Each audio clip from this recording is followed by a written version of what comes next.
Okay, I'm John Kirkwood. This is Church Without Walls, and Peyton told me to start without her. She had to go get her stapler. I got a stapler. Is it a red stapler? No, it's a black one. Well, at least you won't burn this place down. Yeah. Office Space reference plus 100. So today we're going to talk a little bit about some personal stuff, but we want to talk about treading water and the gauntlet. Mm-hmm. The gauntlet. Which I might have to bring in a picture of the gauntlet. And we're going to talk about Jesus cursing a fig tree. All of that and more after this.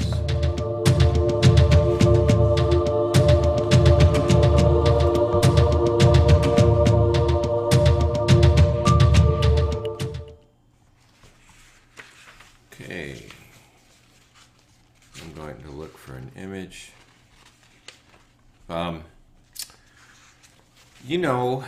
Sometimes people ask us personal stuff, and we haven't given an update in a while, so I think I'll give a short update now in the context of what we're going to talk about today, which we kind of suggested by the graphic that we are treading water. And what do I mean by that? How come I don't see gauntlet? There it is. All right. Sometimes all you can do is tread water, and that's oftentimes looked as a negative thing, right? Let's bring it back in just for a second. And I mean, kind of like when you've been overwhelmed by circumstances or happenstance, and certainly going through deconstruction or going through change in your spiritual journey, oftentimes that change is met with friction from the outside, from all around you, and it does feel overwhelming at times. It's not all, as they say, sunshine and rainbows. Mm-hmm. And Wendy and I were talking the other day just about like our last couple of years, couple of years. I mean, we had some dramatic change in our life that was positive.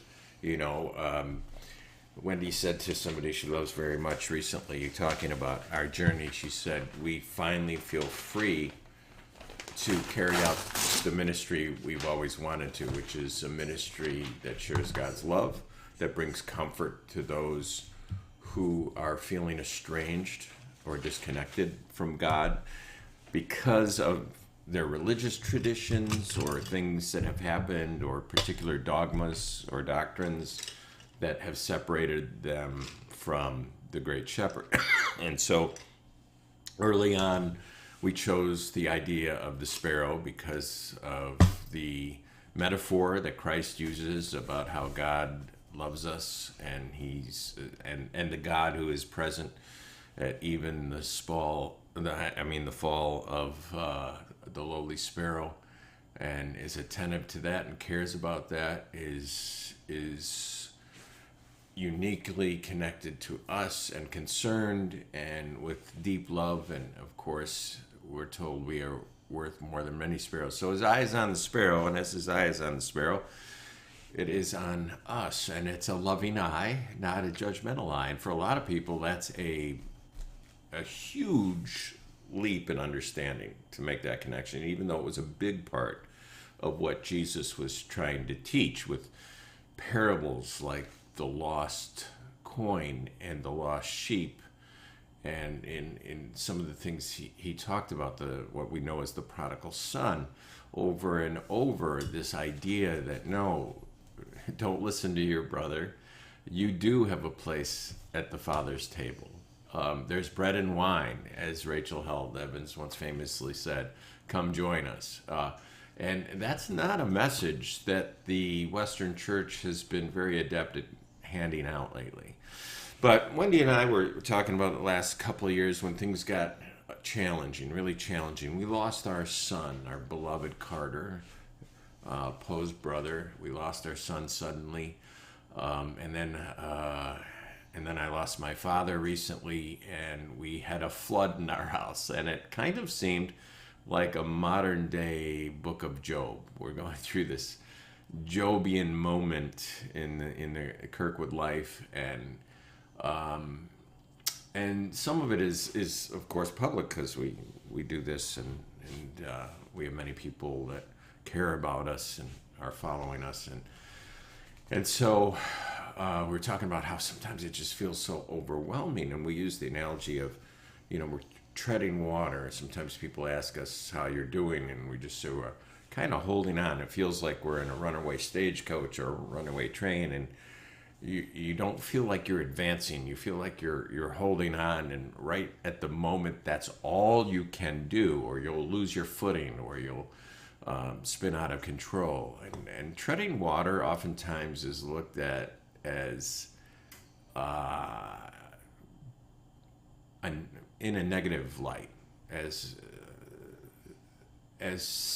a weakness, almost as kind of somebody who's losing, or this person isn't advancing or successing or gaining. And I thought to myself, that's so unfortunate, because there's times in life when that's all you can do, and that's actually relevant in tomorrow's advance, if you want to look at it that way, or tomorrow's success, or tomorrow's joy, and hope. And when you become so overwhelmed, either with circumstance or emotionally, in whatever aspect it is, treading water isn't a loss. Oh boy, now I just lost my ear. So I hope people can hear us. I think people could still hear us because I'm seeing that going. But our AirPods, for some reason, aren't working today. You should go get the ones I gave you, if they're charged. Anyway, I could check. We're going to talk in the dark or in the silence, and we'll keep going because it's still on. It's just odd not to hear it in my ear. I could get the other ones if you want. In my room. You can try and switch on the moment. We'll see. Okay. I'll go Oh, grab them. it just came back, Poe. They're back? It just came back. Or just one? Wendy says yes, we can hear us. Here. Are both of them? Yeah, they're both on. I don't know what happened. No, It's you magic. keep it. No, take it. Trust me. I want you to hear I don't the wanna soft mess it timbre, the soft, peaceful timbre of your father's voice. I can already hear it. Yeah. This doesn't change. So, treading water is often looked on as something that, oh, well, you know, poor this person or poor that person. And actually, it's ultimately necessary. No one treads water because they want to die slow. Okay? Treading water is a sign of life. It's a sign, actually, even of hope. You might be waiting, you might be hoping, but you're certainly not giving up. There was this drill in football. And those of you who have known football, some of you probably loved it, some of you probably hated it, but it was called the gauntlet. And it's where the whole team kind of lines up on two sides and creates an alleyway, and each guy takes a turn, or at least the hands guys, the running backs and the receivers and the quarterbacks, take turns running through the gauntlet. Sometimes it's done with pads. Sometimes there are hands that reach out and try and strip the ball from you. And while you're in the gauntlet, you're getting hit. They're trying to disorient to you. They're trying to get you off balance. You don't want to fall down, but most of all, you don't want to fumble the ball. And so a successful run through the gauntlet will keep you on your 2 feet with the ball in your hand as you exit, just like you entered it. Now, some people wouldn't make it through the gauntlet. You know, some people would get pummeled to the ground, or they'd get halfway through and the ball would come out. And that was the lesson of the gauntlet. That was trying to simulate what real life conditions will be like in a game, and trying to make you aware of controlling and protecting the ball, right? Now, 99% of any endeavor is practice. You know, the 1% we see on Sunday or on Saturday or whenever, it's like the child who has a piano recital. It's that the recitals are 1%, maybe less than 1% of that player's connection to the keys, right? And there are hours and hours upon hours spent at the keyboard, sounding bad, getting a little bit better, getting the notes right, but the mood is still wrong. And finally, you're ready for the recital, or maybe you're not ready and you have the recital. And it's a different feel when it's in public in front of strangers than it is when you're just sitting in your living room with your little brother Joe playing with his Tonka truck behind you. But it's just as necessary, right? The gauntlet is necessary. And sometimes our life takes us through the gauntlet. 99% of our life is lived in practice. But, it's preparing us for those moments in life that take us by surprise. And so I'm just trying to suggest to you that, like treading water or running through the gauntlet, these things are necessary. One of my favorite guys, and I'm old so I forget things all the time, the guy who found the Titanic. I hate to reduce him to that. But I want to say Jack something. This is when we need the live audience to chime in.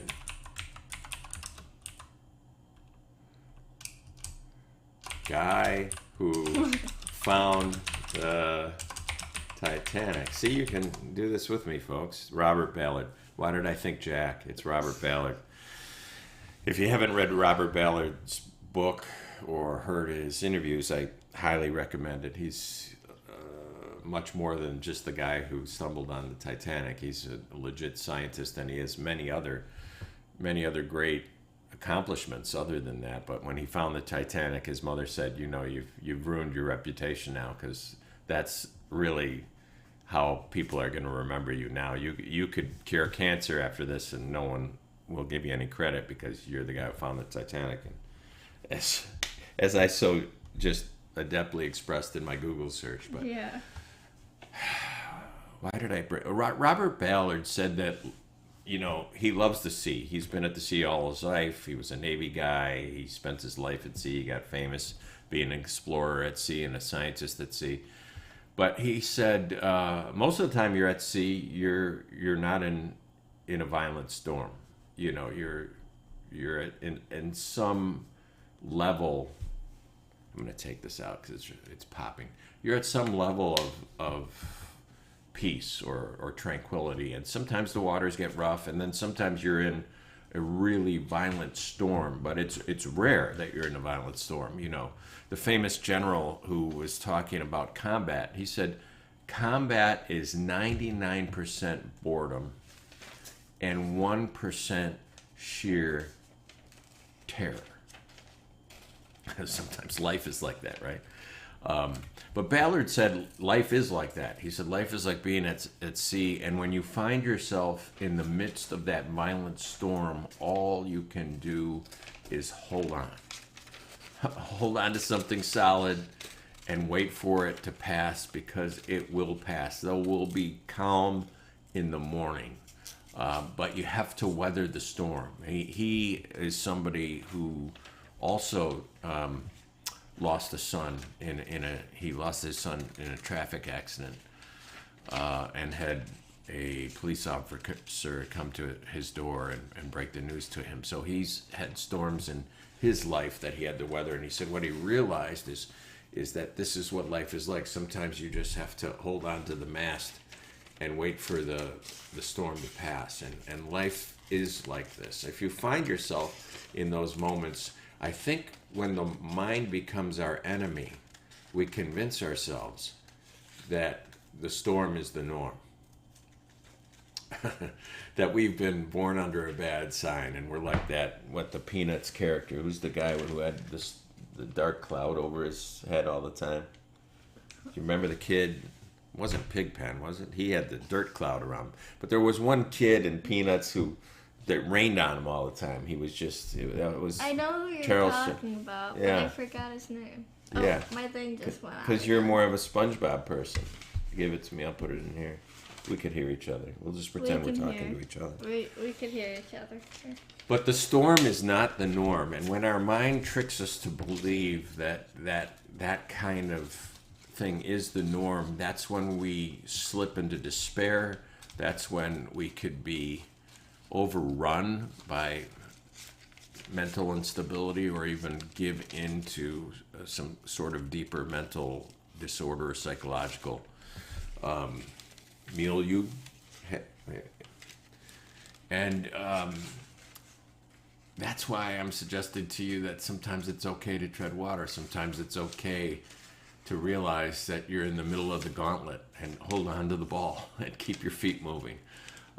Balance and ball safety is all you can do at the moment, and you have to do that before you can score a touchdown on Sunday or make the defining block on a run for a first down.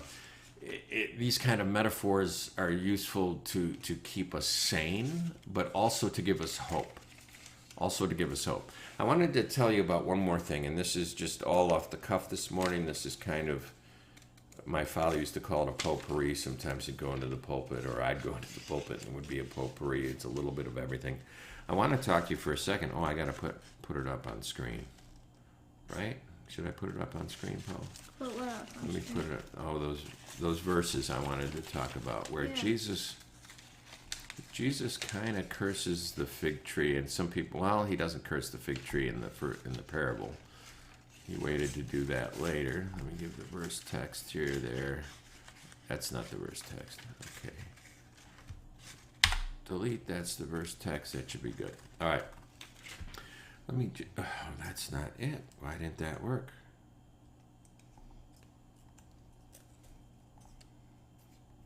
Now it worked. Okay. Maybe because I didn't hit save. There we go. There's a passage in Luke's gospel, right? Let me see these. Yeah. There's a passage in Luke's gospel where Jesus talks about a fig tree. It was one of his favorite metaphors, actually, and it came out during his walk with the disciples not long before he was taken into custody and crucified. But in Luke chapter 13, he teaches a short parable, and he's talking about a husbandman who owns a vineyard. And he says to the vine dresser, behold, there's 3 years I come looking for fruit on this fig tree, you know. A husbandman, a guy who owns a lot of land, plants a fig tree in his vineyard because who wouldn't want, ho-hos and ding-dongs for dessert? The fig tree was a dessert tree. And for 3 years, nothing came of it. There was no yield. And he came looking for fruit on this fig tree, and he found none. And he addresses his vine dresser. He says, look, cut this down. It's a waste of time. It's a waste of money. We've poured 3 years into this tree. We've given it time. We've given it resources, and there's nothing we're gonna ever glean from this tree, right? We're never gonna have a fig Newton, which is what you like, right, Paul? And the vine dresser said to him, sir, leave it also this year. Let me dig around it and throw some more fertilizer and, give it a little more TLC. And let's just see if it indeed makes fruit. And if not, look, we'll cut it down. But just give me one more season. This is what the vine dresser asked. He asked for one more season. And in the life of Christ, we know what happens. We know that the manure, that the extra season of time spent on this tree didn't help. We know this because Jesus ends up finding the tree again in his walk just prior to the Via Doloroso, and he sees the tree has bloomed, with like the open for business sign, and the flowers tell that the fruit should be there, and he gets closer, realizes it's barren, it hasn't brought fruit. It's a picture of the spiritual hypocrisy. If you look deep into this passage, you might say the spiritual hypocrisy of the church in Christ's day, that they were, in another analogy that he would use, they were whitewashed tombs. In other words, on the outside, they were gleaming in the sun. They were beautifully well maintained and manicured. They were painted beautifully on the outside, but it was nothing but death on the inside and corruption. This is how Jesus referred to the spiritual well-being of his generation of Judaism. Very critical of that generation in a number of passages. And one of his main criticisms was their hypocrisy, right? That they showed the world one face, but they hid their ugliness, much like the picture of Dorian Gray, right? Somewhere in the attic was this ugly visage of who Israel really was. It came out in their reception of Jesus and call for him to be crucified, right? But it just didn't come out in that moment. It was present in the temple where the money changers were ripping off the people who had traveled from very far to worship in the house of the Lord, and they were taking advantage of them, of the vulnerable. It came out in other ways, in the treatment of not only lepers and those who were less fortunate, but in the treatment of women, in the treatment of non-Jews, in the treatment of Samaritans, in the political spirit that had grown up and was smothering the spiritual sense of Judaism. It was overcrowding it, much like Christian nationalism has done in America today, where Christianity has become so entwined in politics, we actually think our Messiah is going to be on a ballot somewhere. And so this is the world that Jesus came into, that he castigated, right? And when he curses the fig tree and it withers, he's putting an end to this parable. I bring this up because, again, Wendy and I were talking. There are many applications for this, especially in our personal lives. We don't just have to look at this from afar and say, oh, well, this is Christ talking about Israel in the first century. This is true of our day, whether it be a church that has a church or a denomination or a whole geography and time and place of Western Christianity that's grown distracted.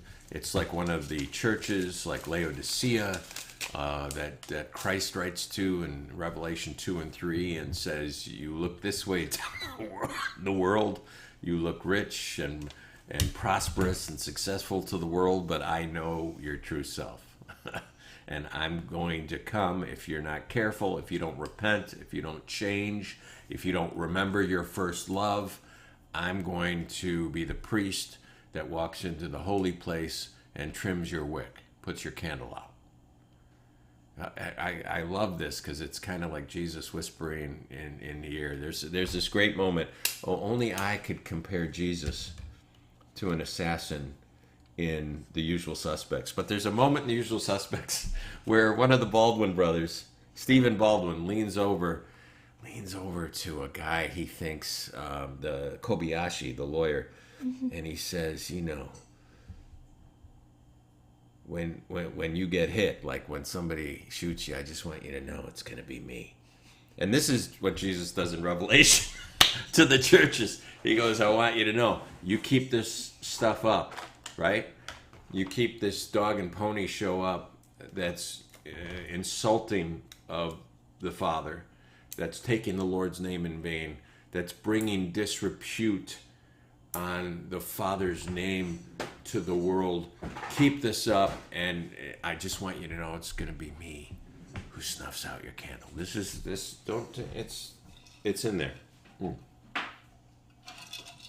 But anyway, in this passage, Jesus is saying, we've wasted too much time and energy and, forgive me, manure, fertilizer. We've devoted all this energy in a relationship that is not showing any reciprocity, right? And it's not meeting any expectations, not even minimal expectations. And so it's time that we plowed it under, we uprooted it, and we use this area for something that will be more fruitful. Now, some of us will have to do this with our faith. Some of us have given our lives to our faith, and our deconstruction is realizing that it was our way, or that it was, our denomination's way, or our father's way and grandfather's way, or our husband's way, but it wasn't producing fruit because it wasn't, forgive me, Yahweh. It wasn't God's way. It was something done in the name of the Lord. It was something we thought would produce results, and it's not. It's dead. It's never going to produce any figs, and it's time for us mentally. It's time for us mentally to not lower our expectations, but have no expectations. See, it's the expectations that were frustrating the vine dresser, right? If he just planted the fig tree for looks, it was doing its job, but he had higher expectations for it. He expected the nature of the tree to give forth fruit. So, what I'm trying to say is, if you're in this kind of relationship, either with an individual or with even your family or with your church family or your faith tradition, or possibly even what you're doing for work, if the situation you're in, the relationship you're in is dead, if it's sucking the joy from your life, if it's distracting you to the point of frustration, then at some point you have to cut bait. You have to say, okay, I'm going to change my perspective on this. Now, do you actually do something like, accept estrangement if it's from a beloved family member or something like that? No, it's here. You have to change your expectations, and you have to change your perspective. You will still be there as somebody who loves them, and yet your expectations might be completely different. Your relationship will change, but that doesn't mean you have to cut them off and say you're dead to me or something like that. But it means that psychologically you're going to have to embrace change of perspective. And one of those first things that brings you to this is actually realizing something that maybe your neighbors have known for longer than you. And that is that the tree isn't giving fruit. Yeah. One of the things we talked about last week was perspective and how perspective really can play a role in mental health or in how you see truth. And I neglected to bring up that there's right now, I think it's on Netflix. But there's a show on Netflix. It's kind of a heist show. We love heist shows, you got to figure it out. You got to piece it together, kind of. And it's interesting to see how they overcome security measures to be able to break into things and get away with things. And so we love heist shows. But there's a heist show on Netflix called Kaleidoscope. And it's filmed in a unique way. There's only one rule. Each episode has a different color as a label to it. Like there's a blue episode, there's a green, there's a yellow, there's a purple, there's a white. And there's only one rule. Watch the white episode. Am I right? Watch the white episode last. The white episode is the episode on the day of the heist. So you're actually seeing the heist. Each of the other episodes is a different perspective. One of the perspectives is 24 years before the heist. You're meeting some of the characters, some of the backstory. One of the episodes is 6 weeks after the heist. One of the episodes is just a few hours after the heist. One is 3 weeks before the heist. And there's 8 episodes, and they're all these different perspectives, different facets of this one story, and it does change your perspective on what happens if you watch the episodes in a different order. I know there was one episode that was really prominent for Peyton and I, and eventually my wife, who watched it the next day because she fell asleep.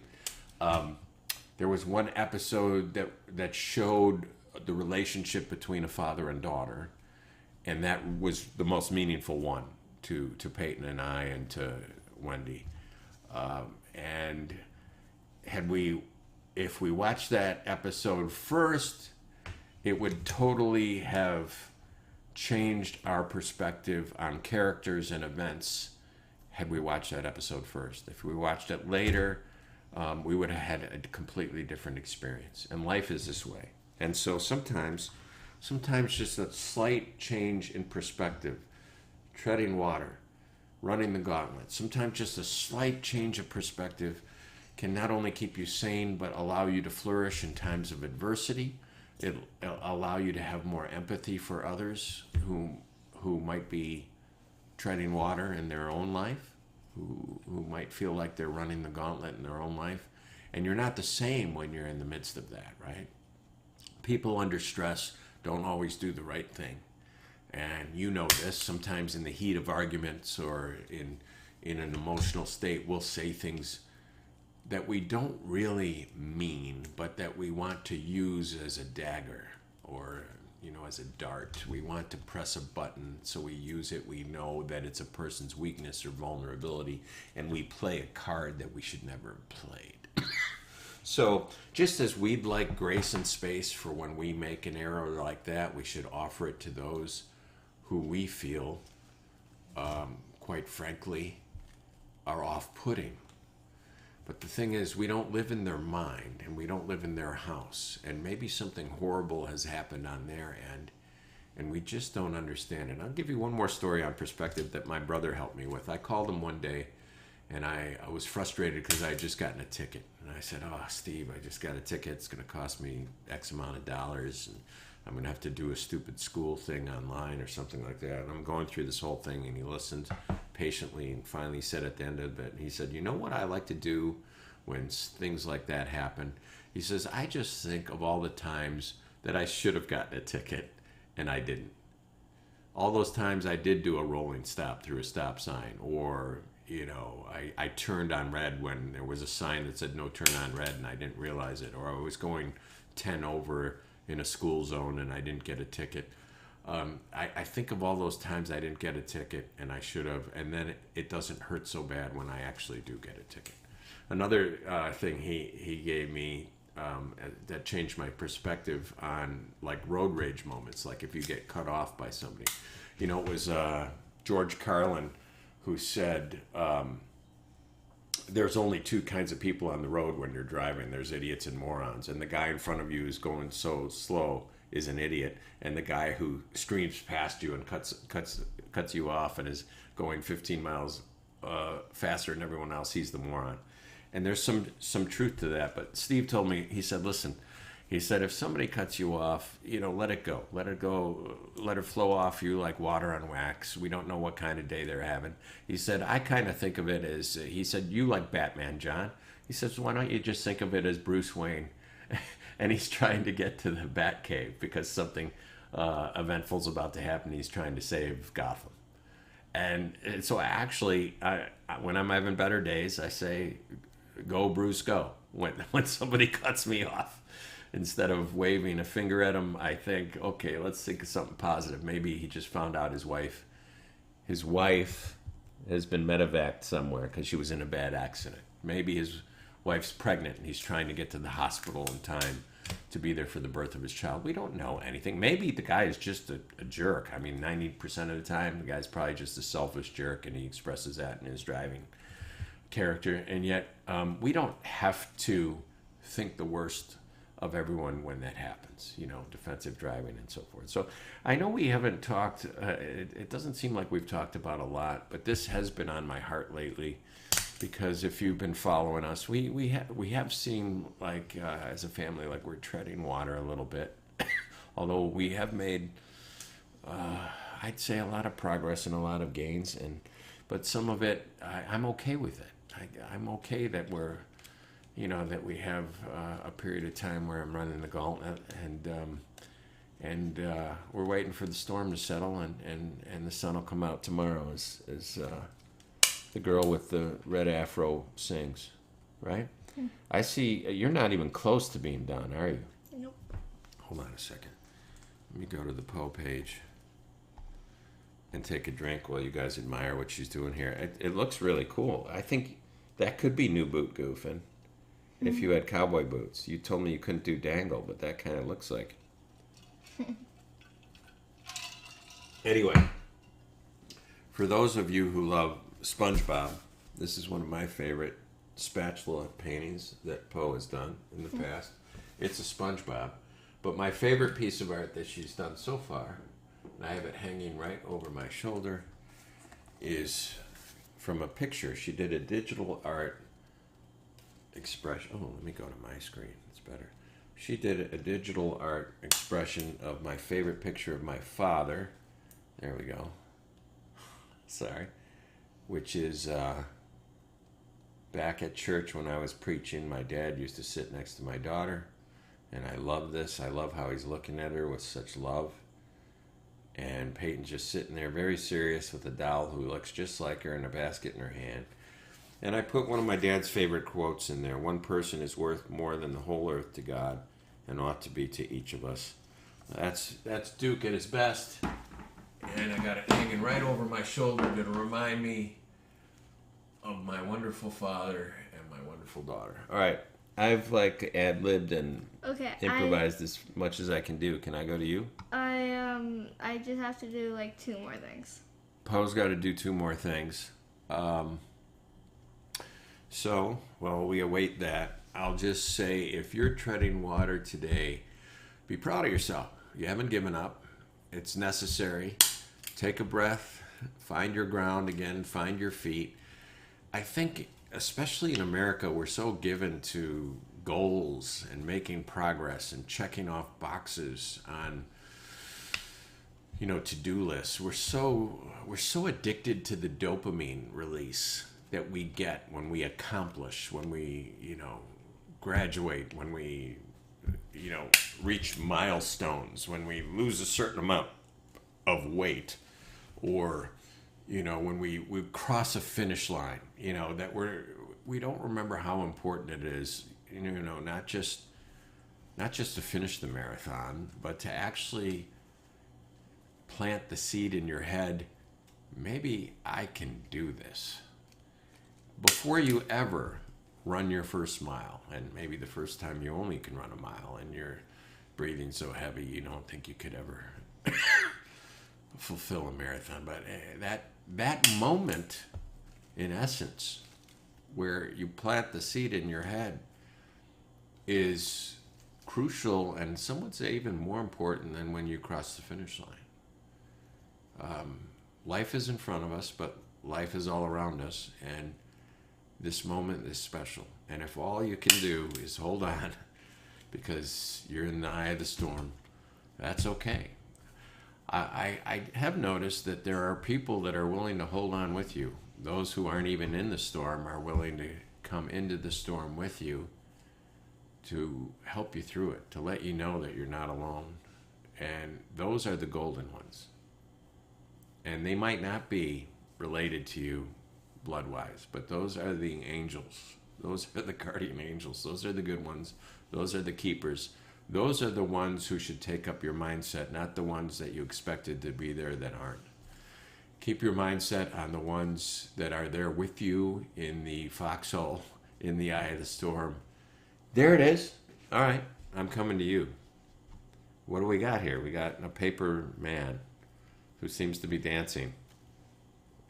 He doesn't have boots on, but he could be new boot goof. I didn't make the boots yet. You're going to make the boots? Next week. And what about the short shorts? Sure. All right, this will be Officer Dangle in white boots in a week. Thanks for watching, folks. Appreciate your time. See you next week. Oh, I can't believe you did new boot goofing.